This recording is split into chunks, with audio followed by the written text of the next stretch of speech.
Masya Allah, dalam video kali ini Ustadz Khalid Basalamah menjelaskan kepada kita semua bahwasanya setiap dosa yang kita kerjakan itu memiliki akibat buruk. Seperti apakah akibat buruknya? Mari kita saksikan video ini. Mudah-mudahan bisa menambah wawasan keilmuan kita dan bisa memberikan inspirasi dan motivasi kebaikan buat kita semuanya. Selamat menyaksikan, semoga bermanfaat. Barakallahu fikum. Bagi teman-teman yang masih berpikir berbuat dosa, misal nggak apa-apa deh saya pacaran misalnya, nggak apa-apa deh saya minum khamar, saya juga sholat, nggak apa-apa deh saya begini, nggak apa-apa deh saya begitu. Perhatikan efek buruknya dosa. Yang pertama teman-teman sekalian, kalau seseorang berbuat dosa, hidupnya akan sempit, sumpek. Kalau orang mabuk malam, tidur nih dalam kondisi mabuk, bangun tidur demi Allah sumpek, pasti sumpek. Nggak ada orang bangun gembira habis mabuk tadi malam, nggak ada. Orang habis berzina pasti nyesel, walaupun orang non muslim tuh. Secara fitrah, perbuatan dosa Allah akan jadikan sempit di jiwanya orang itu, walaupun itu orang kafir, sumpek dia. Cuma orang yang tidak tahu agama, dia nggak tahu harus kemana arahnya, maka habis mabuk tadi malam, mabuk lagi besok malam, larinya ke situ lagi. Padahal makin banyak dia buat ini, dia makin banyak minum racun. Dosa itu teman-teman seperti segelas racun. Kita tahu itu racun atau tidak, tetap berbahaya. Tapi orang kalau tahu, mematikan. Orang kalau tidak tahu, bertahap, tapi tetap berbahaya buat dia. Dia tidak bisa bilang, wah saya tidak tahu kalau itu racun, maka tidak apa-apa di badan saya. Enggak, pasti tetap berbahaya. Dosa itu seperti itu. Jangan anggap remeh, nggak bisa dimain-mainin. Hidup sempit ini akan ada teman-teman. Kata ulama disepakati semua, orang muslim, orang kafir, tahu tidak tahu hukumnya akan mendatangkan hidup sempit. Hidup sempit adalah sumpek, suntuk, sedih. Tiba-tiba kita merasa sedih sendirian, nggak tahu harus buat apa. Orang-orang yang tidak punya iman, larinya bunuh diri, larinya minum racun, ya, dan seterusnya.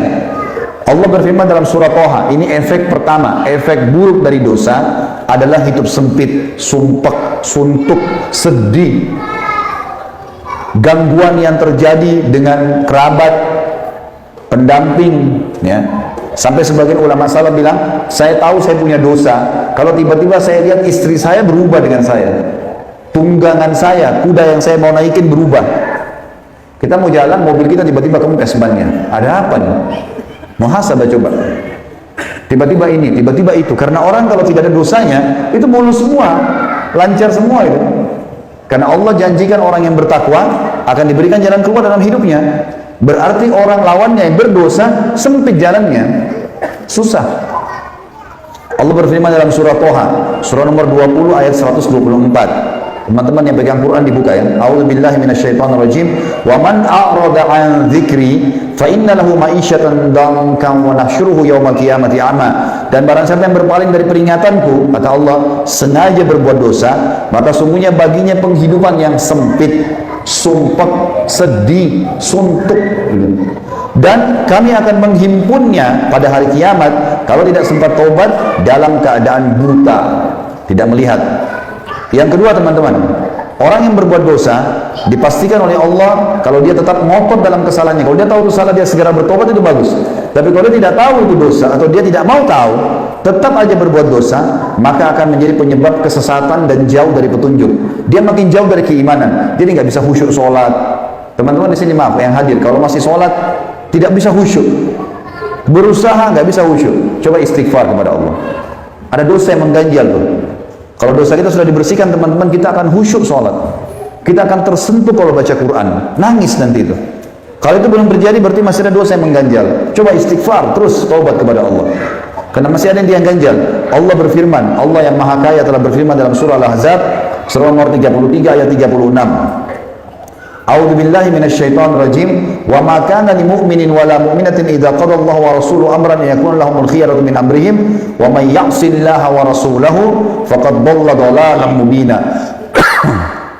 Tidak patut, kata Allah, laki-laki yang mengaku beriman dan perempuan yang mengaku beriman apabila Allah dan Rasulnya telah menetapkan satu keputusan, jangan buat dosa, buat ketaatan. Mereka masih punya pilihan lain, mereka masih tetap mau melanggar, nggak mau patuh gitu.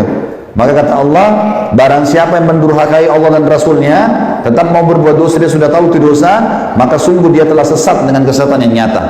Sulit dia untuk khusyuk, nggak bisa khusyuk, susah. Teman-teman kalau banyak, coba 1 minggu istighfar kepada Allah, tutup kuping, jangan dengar musik kecuali Al-Quran. Coba lakukan itu. Kemudian azan ke masjid, coba tiap hari baca Al-Quran, apalagi Ramadan akan datang, maksimalkan coba dengan itu. Coba jaga diri dari dosa. Perhatikan perasaan dan iman kita seminggu itu dengan seminggu yang lalu, jauh sekali. Apalagi sebulan, apalagi setahun. Makin sering kita kentalkan hubungan kita dengan Allah, maka makin kental sekali perasaan itu. Besok teman-teman saya sarankan hadir. Acara kita besok, indahnya menjalin hubungan dengan Sang Pencipta. Saya akan banyak sebutkan kisah orang-orang soleh, bagaimana mereka pada saat sudah sampai pada tingkat kehusyuan itu, nyaman hidupnya, di mana-mana dia akan selalu nyaman, tentram, mudah untuk tersentuh, mudah untuk bersyukur dan seterusnya. Yang ketiga teman-teman sekalian, efek daripada dosa, selain tadi yang kedua sesat, akan Allah dampingkan padanya syaitan. Jadi orang ini nanti akan ada syaitan di sebelahnya yang selalu menemani dia. Allah jadikan itu sengaja, karena orang ini suka berbuat dosa. Jadi kalau ada orang dari diskotik ke diskotik, dari mabuk ke mabuk, dari zina ke zina, gonta-ganti itu aja program hidupnya, Allah akan dampingkan dia dengan syaitan. Syaitan itu jadi temannya terus. Jadi makin sesat dia, makin jauh. Kecuali dia sendiri segera taubat, berhenti, baru Allah cabut. Allah berfirman dalam surah Az-Zukhruf, surah nomor 43 ayat 36. A'udzu billahi minasyaitonir rajim. Wa may ya'shu an dzikrir rahmani nuqayyid lahu syaitanan fahuwa lahu qarin. Barang siapa yang berpaling dari pengajaran Tuhan yang Maha Pemurah, Al-Quran, maksudnya berbuat dosa, kata ulama tafsir, kami akan adakan baginya syaitan yang menyesatkannya. Maka syaitan itu selalu menjadi teman dan menyertainya. Jadi sudah banyak efeknya ya, sudah 3. Sumpah ada, sesat iya, tidak bisa khusyuk, kemudian juga syaitan mendampinginya. Yang keempat, terancam masuk neraka. Meninggal, tidak sempat taubat, masuk neraka, bahaya. Allah berfirman dalam surah An-Nisa, Allah yang maha keras siksaannya berfirman, surah An-Nisa, surah nomor 4 ayat 14. A'udzu billahi minasyaitonir rajim. Wa may ya'sillaha wa rasulahu wa yata'adda hududahu yudkhilhu naran khalidan fiha wa lahu 'adzabun muhin. Dan barang siapa yang mendurhakai Allah dan Rasulnya dan melanggar ketentuan-ketentuannya, niscaya Allah memasukkannya ke dalam api neraka, sedangkan ia akan kekal di dalamnya dan baginya siksa yang menghinakan. Juga teman-teman dalam surah Jin, surah nomor 72 ayat 23 Allah berfirman, A'udzu billahi minasyaitonir rajim, illa balagan minallahi wa risalatihi wa may ya'sillaha wa rasulahu fa inna lahu nara jahannam khalidina fiha abada. Akan tetapi siapapun yang menyampaikan peringatan dari Allah dan risalahnya, kata Nabi SAW, Allah suruh Nabi berkata, akan tapi aku hanya menyampaikan peringatan dari Allah dan risalahnya, dan barang siapa yang mendurhakai Allah dan Rasulnya, tetap buat dosa dari dosa ke dosa, sesungguhnya dia akan baginya neraka jahanam dan dia bisa kekal selama-lamanya di dalam situ. Dari dosa teman-teman sekalian itu, Allah sudah buat begini, semua dosa itu sebenarnya dibenci sama Allah, diberikan ancaman yang berat. Zina lah, riba lah, fitnah lah, ngambil barang orang, mencuri lah, mabuk lah, ini semua dosa-dosa teman-teman Allah benci. Allah timpahkan padanya siksaan yang diancam, dan dibuat juga oleh Allah, manusia tidak suka.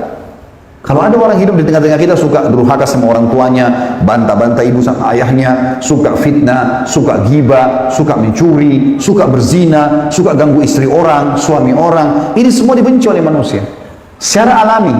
Allah benci, hukumannya berat, dan juga dibenci oleh manusia. Semua ketaatan, jujur, amanah, tanggung jawab, bakti sama orang tua, semua yang baik-baik, sholat, semua ini teman-teman disuka sama Allah, diberikan pahala yang besar, dan juga disuka oleh manusia. Gak ada orang yang rajin ke masjid sholat, orang suka bantu orang susah, senyum kalau ketemu sama muslim, bakti sama orang tua, dibenci sama orang, gak ada. Semua orang suka dia. Maka kita secara alami kalau patuh sama Allah menjadi orang yang baik, buruk maksiat sama Allah jadi buruk, gitu ya.